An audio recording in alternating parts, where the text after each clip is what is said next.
नमस्कार, आप देख रहे हैं सी न्यूज भारत। मैं हूं आपके साथ ज्योति श्रीवास्तव। वक्त हो चुका है न्यूज बुलेटिन का, जिसमें बात होगी आगर मालवा की, जहां एसपी ने बड़ौद थाने का औचक निरीक्षण कर ड्यूटी, अनुशासन व रिकॉर्ड व्यवस्था की समीक्षा की। आगे बात होगी भरतपुर की, जहां पोस्टमार्टम में देरी से भड़के परिजन, पुलिस के खिलाफ की नारेबाजी। साथ ही आगे चर्चा होगी चित्रकूट की, जहां भाजपा का विरोध कर रहे कांग्रेसियों को पुलिस ने घेराव करने से रोका।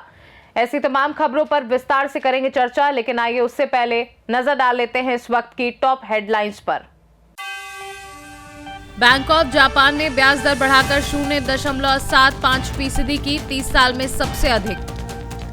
नई दिल्ली, उत्तर भारत में घने कोहरे का असर, एमओसीए ने जारी की ट्रैवल एडवाइजरी। यूपी विधानसभा का शीतकालीन सत्र आज से, एसआईआर और कफ सिरप मुद्दे पर हंगामे के आसार। राजस्थान के बूंदी में कार पर पलटा बजरी से भरा ट्रेलर, 4 की मौत, 1 घायल। बांग्लादेश में हादी की मौत के बाद भड़की हिंसा, यूनुस ने दोपहर को बुलाई हाई लेवल बैठक। हेडलाइंस के बाद रुक करेंगे बुलेटिन में खबरों की ओर।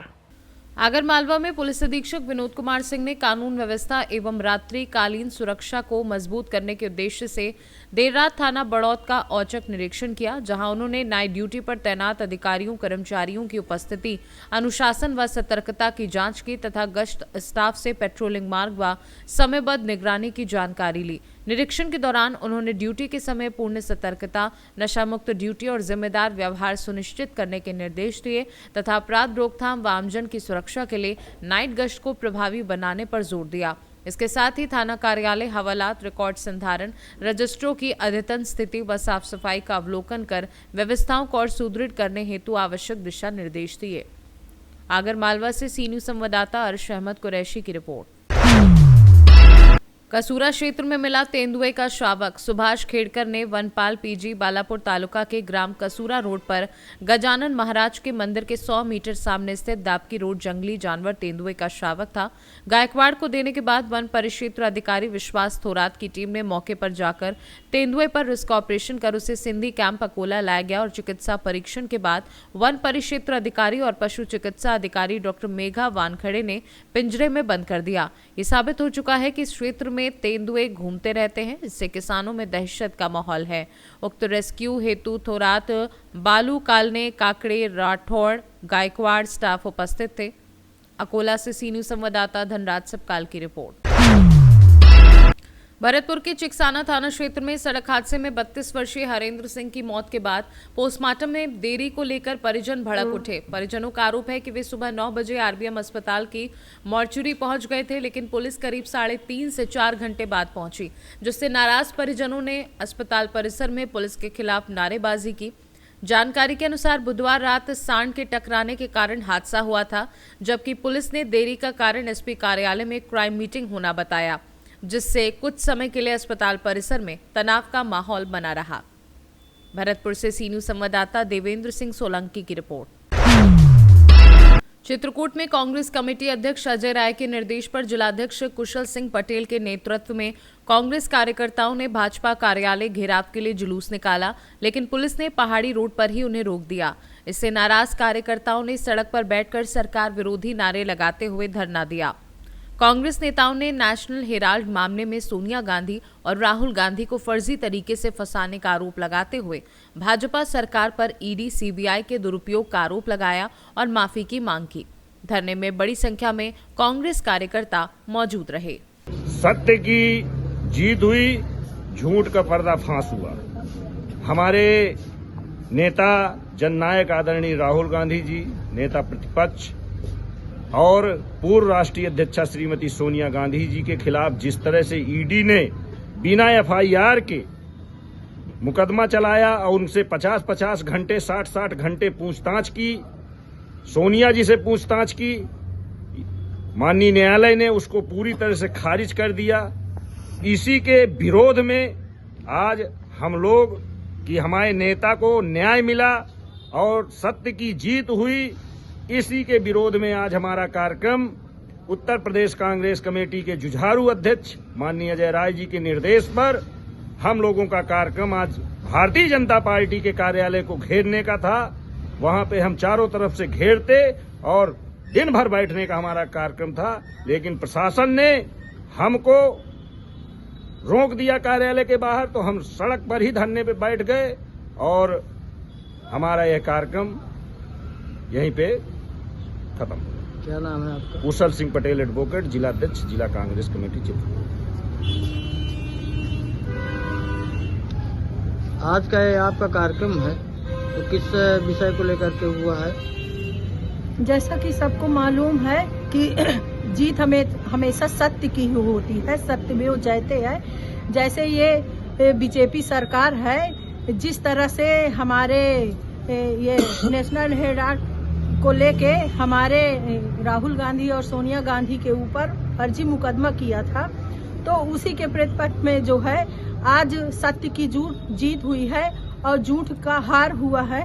और जो है ये लोग वर्तमान की भारतीय जनता पार्टी की सरकार है, ये विपक्ष को केवल दबाने का काम करती है। जैसे ही विपक्ष किसी मुद्दे पे बाहर निकलते हैं, ये लोग डरवाने का काम करती है, उनको जो है पुलिस के दम पे जो है डरवाने का काम करती है। जैसा कि आज हम लोग का कार्यक्रम था कि हम लोग को अपने कार्यालय चित्रकूट, अपने कार्यालय से भाजपा कार्यालय का घेराव करना था, भाजपा कार्यालय के पास जाके हम लोगों को प्रदर्शन करना था। जैसे कि ही इन्होंने ये प्रशासन ने हमको आके एकदम से हमारे कार्यालय के पास ही हमको जो है आगे बढ़ने नहीं दिया है, तो हम भी ये शासन और प्रशासन को बताना चाहते हैं कि हम लोग सत्य की लड़ाई लड़ते हैं, हम लोग डरने वाले नहीं हैं। अब पहले हम लोग लड़े थे गोरों से, अब हमको लड़ना है इन चोरों से। और चोर पार्टी केवल बीजेपी पार्टी है।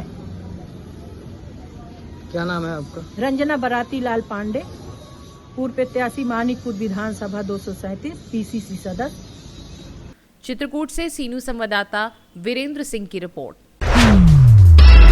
जौनपुर के शाहगंज में लॉयंस क्लब शाहगंज खुशबू की पहली महिला अध्यक्ष खुशबू जायसवाल के नेतृत्व में एक दिवसीय ब्यूटी सेमिनार आयोजित किया गया, जिसमें वाराणसी से आए स्किन स्पेशलिस्ट विवेक मिश्रा और दिल्ली के ब्यूटी एक्सपर्ट अमित धुरिया ने महिलाओं को स्किन केयर, प्राकृतिक सौंदर्य और आधुनिक मेकअप तकनीकों की जानकारी दी। सेमिनार में मौसम के अनुसार त्वचा देखभाल, सही उत्पादों के चयन और घरेलू उपायों पर चर्चा हुई, जिसमें बड़ी संख्या में महिलाओं व युवतियों ने भाग लेकर विशेषज्ञों से संवाद किया। कार्यक्रम के अंत में संयोजक अशोक कुमार और समाज सेविका डोली जोशी किन्नर को सम्मानित किया गया, जबकि आयोजन की सराहना zone chairperson MJF Manish Agrahari ने की। जो ये इवेंट था, तो ये ब्यूटी से रिलेटिव इवेंट था, तो इसमें जो भी मतलब आर्टिस्ट आते हैं अपने बारे में बताते हैं। जैसे कोई मेकअप का हो गया, हेयर का होगा, इंटरनेशनल मेकअप आर्टिस्ट आते हैं, तो यहाँ पे बच्चों को यही सिखाते हैं कि किस तरह से हम लोगों को इस चीज़ से कैसे मेकअप करना चाहिए और कैसे इसको प्रोफेशनल टाइप से लाना चाहिए, और प्रोडक्ट की नॉलेज दी जाती है। जैसे कि आप एक मॉडल भी हैं और कई जगह परफॉर्मेंस आपका होता है, तो यहाँ पे आके कैसा महसूस किया आप? ये शाहगंज में मेरा ये सेकंड टाइम है यहाँ पे, तो बहुत अच्छा लगा मुझे और काफ़ी सपोर्ट मिला, सब लोगों का प्यार मिला सबका। इस तरह प्रोग्राम होते रहना चाहिए। बिल्कुल बिल्कुल। क्या नाम आपका? डॉली जोशी। बहुत ही शानदार हुआ। अशोक जी हमारे कार्यक्रम के डायरेक्टर थे और हमारे जो मेकअप आर्टिस्ट थे अमित सर, वो दिल्ली से आए थे। बहुत ही अच्छा उन्होंने मेकअप का मतलब जो क्लास दिया, आप देख सकते हैं हमारी मॉडल सामने खड़ी हुई है। और अमित सर आए थे वाराणसी से, उन्होंने भी बहुत अच्छा अपना कोरियन क्लासेस दिया है। जो हमारा आज का कार्यक्रम था वो बहुत ही मतलब शानदार हुआ। हमारे ट्रेनर भी जो आए थे वो बहुत अच्छे थे, मतलब लोगों की डिमांड है कि इस तरीके से कार्यक्रम और भी कंटिन्यू कराए जाए। हमारे ये ट्रेनर हैं अमित सर, आप इनसे भी बात कर सकते हैं। आज की ट्रेनिंग में आपने खास तौर से किन चीज़ों पे जानकारी दी? आज के सर हमारा बहुत ही एजुकेशनल सेमिनार था, जिसके ऊपर हमने हेयर कट के ऊपर बातें की है, हेयर कलर के ऊपर बातें की है, साथ ही साथ हमने मेकअप के ऊपर बातें की है। मेकअप जो आज के टाइम हम देखते हैं, थोड़े से ये एरिया के अंदर गर्मी बहुत होती है, पसीना बहुत निकलता है, कई जगहों के ऊपर तो AC वगैरह नहीं होते हैं, तो आज हमने बच्चों को उन चीज़ों के ऊपर टेक्निक सिखाई है कि ये वाटरप्रूफ मेकअप क्या चीज़ें होती हैं। इस कैरियर को लेके आप लोगों से क्या अपील करना चाहेंगे जो क्षेत्र में आना चाहें? इस करियर से लेकर मैं यही कहूँगा कि देखिए आज के टाइम में ये हर एक चीज़ आपके हाथ में एक आर्ट होना चाहिए। चाहे किसी भी चीज़ का है। अगर आप ये इंडस्ट्री चुनते हैं तो इस इंडस्ट्री के अंदर बहुत ही अच्छा नाम, पैसा, फेमस सब है। और मेरा जो इंस्टीट्यूट है इट्स ISO लंदन से सर्टिफाई है। चाहे तो आप अब्रॉड में जॉब कीजिए, चाहे आप इंडिया में कीजिए, चाहे आप फ्रीलांस कीजिए, चाहे आप जॉब कीजिए, चाहे आप अपना सैलून कीजिए। इवन प्रधानमंत्री कौशल विकास योजना के अंडर भी इस इंडस्ट्री के अंदर लोगों को गवर्नमेंट जॉब प्रोवाइड की जा रही है। तो मैं अपील करूंगा कि इस इंडस्ट्री को पहले का और आज का मार्केट स्केल बहुत बढ़ चुका है, तो बहुत ही अच्छा करियर रहेगा। अगर देखा जाए तो कि जो आज के समय में टेक्नोलॉजी बहुत हाई है, उस टेक्नोलॉजी का और इस आपके जो प्रोफेशनल दोनों के क्या तालमेल, क्या कहना चाहेंगे? सर बहुत ही तालमेल है, ऐसा नहीं है कि नहीं है। हमारे इंडस्ट्री जैसे आप देखेंगे हम भी इंस्पायर बॉलीवुड से होते हैं। जैसे कि मैंने खुद बहुत सारे आर्टिस्ट के साथ काम किया हुआ है, मलाइका अरोड़ा है, अरबाज खान है, दिलजीत मौर्य, लॉट्स ऑफ 50 से ज़्यादा इंडस्ट्री है। हम वहीं से इंस्पायर होकर सेम हम अपने ऊपर ये मेकअप लेते हैं। ठीक, क्या नाम आपका? मेरा नाम अमित दुड़िया क्रिस्टियानियो, managing director of Amit Duria makeover international certified academy from London. Jaunpur से सीनू संवाददाता दिवाकर मिश्रा के साथ दीपक सिंह की रिपोर्ट। जौनपुर के शाहगंज में नगरपालिका परिषद द्वारा संचालित अस्थायी रैन बसेरे का मंडल कार्यक्रम अधिकारी अरविंद के नेतृत्व में निरीक्षण किया गया, जिसमें यात्रियों व जरूरतमंदों के लिए बेड, हीटर, गर्म पानी सहित सभी आवश्यक सुविधाएं संतोषजनक पाई गईं। निरीक्षण के दौरान नगरपालिका के कर्मचारी भी मौजूद रहे और ठंड के मौसम में की गई व्यवस्थाओं की अधिकारी ने सराहना की। उन्होंने कर्मचारियों से साफ सफाई, सुरक्षा और यात्रियों से मधुर व्यवहार बनाए रखने के निर्देश देते हुए आमजन से रैन बसेरे का अधिक से अधिक लाभ उठाने की अपील की। रैन बसेरे निरीक्षण करने आए हुए थे, क्या पाए? जी, रैन बसेरे का निरीक्षण करने हम लोग आए हुए थे और यहाँ पे हमने व्यवस्थाएं देखी हैं। व्यवस्थाएं अच्छी हैं और यहाँ पे गर्म पानी और हीटर की भी व्यवस्था है। रात में लोग रुके भी थे, एक महिला भी रुकी भी हैं, उनसे भी फीडबैक लिया गया। उन्होंने बोला संतोषजनक की स्थिति अच्छी है और अलाव की भी है, तो अलाव की ये लोग अंदर हीटर भी है, प्लस बाहर भी ये लोग अलाव की व्यवस्था की है, तो अच्छा है व्यवस्था कोई। रैन बसेरा के अलावा नगर के इलाके क्या स्थिति है? नगर में कितने अलाव चल रहे हैं? नगर में इस समय यहाँ पे 4-5 जगह अलाव चल रहे हैं, लेकिन और अलाव के हम लोगों ने बढ़ाने को बोला गया है। जो रैन बसेरे के अलावा भी और जगह चौराहों पर अलाव ये लोग बढ़ाएँ। प्लस और अगर कोई मिलता है बाहर पे इस तरीके के, तो उनको मैसेज हम लोग डिस्प्ले करने को बोला गया है कि आप लोग मैसेज लगाइए ताकि आपका रैन बसेरा इधर है, अगर इच्छुक रहने के अपन आके यहाँ पर आराम से रहेंगे। क्या सुनना आपका? अरविंद, पद मंडल कार्यक्रम प्रबंधक। जौनपुर से सीनू संवाददाता दिवाकर मिश्रा के साथ दीपक सिंह की रिपोर्ट। जोधपुर के JDS सर्कल पर युवा निर्देशक सुनील पुरोहित द्वारा निर्देशित लघु फिल्म रॉन्ग साइड की शूटिंग की गई, जिसमें यातायात पुलिस प्रशासन का पूरा सहयोग रहा। फिल्म में रॉन्ग साइड ड्राइविंग के दुष्परिणामों को दर्शाया गया है, जहां नाबालिगों की गलती से हुए हादसे में एक युवक की मौत हो जाती है। फिल्म की मुहूर्त शॉट PPS मनीष थानवी सहित अन्य अतिथियों ने कराया। वहीं इससे पहले भी सुनील पुरोहित हेलमेट और सीट बेल्ट पर आधारित शैक्षणिक फिल्में बना चुके हैं। फिल्म फरवरी में रिलीज होगी, जिसमें स्थानीय कलाकारों के साथ यातायात पुलिस के अधिकारी भी अहम भूमिका में नजर आएंगे। जोधपुर से सीनू संवाददाता आनंद शर्मा की रिपोर्ट। महाराष्ट्र के नंदुरबार जिले के अक्कलकुआ स्थित जामिया इशातुल उलूम शिक्षण संस्था पर विदेशी फंडिंग के दुरुपयोग को लेकर विवाद खड़ा हो गया है। भाजपा के प्रदेश महामंत्री विजय चौधरी ने पत्रकार परिषद में आरोप लगाया कि शिक्षा के नाम पर मिलने वाली विदेशी फंडिंग का उपयोग देश विरोधी व राष्ट्र विघातक गतिविधियों, मस्जिद निर्माण, फर्जी दस्तावेज, विदेशी नागरिकों को शरण देने और आदिवासियों की जमीन हड़पने जैसे कार्यों में किया जा रहा है, जबकि आधुनिक शिक्षा पर ध्यान नहीं दिया जा रहा। उन्होंने केंद्र सरकार से ऐसी संस्थाओं पर कड़ी कार्यवाही और प्रतिबंध लगाने की मांग की है। इस मौके पर भाजपा जिलाध्यक्ष नीलेश माली भी मौजूद रहे। इस्लामिया ये अक्कलकुआ की जो धार्मिक संस्था है, इसे अभी तक देश और विदेश से 650 करोड़ के ऊपर फंडिंग हुआ है, लेकिन जो भी इनको देश विदेश से पैसा आ रहा है, इसका गलत इस्तेमाल यहाँ पे किया जा रहा है, ऐसा मेरा मानना है। और मैं बड़े जिम्मेदारी से ये बात कहता हूँ कि ये जो पैसा आ रहा है देश और विदेश से, ये देश विघातक कृत्य करने के लिए इस पैसे का इस्तेमाल हो रहा है। जैसे कश्मीर के फुटीरवादियों को मदद की जा रही है, जो हमारे भारत सरकार ने जिन संस्थाओं को कश्मीर के अंदर यहाँ पे बंदी की है, बैन लगाया है, उनको भी जामिया इस्लामिया की ओर से यहाँ पे फंडिंग की जा रही है।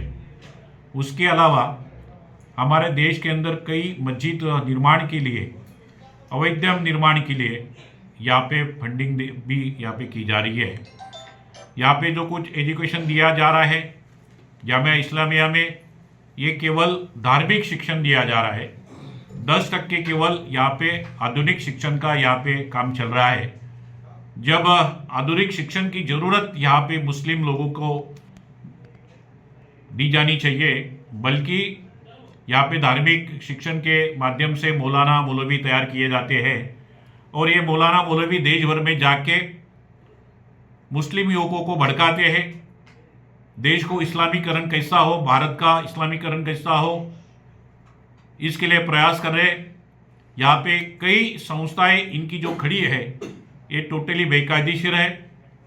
यहाँ पे विदेशी नागरिकों को आश्रय दिया जाता है।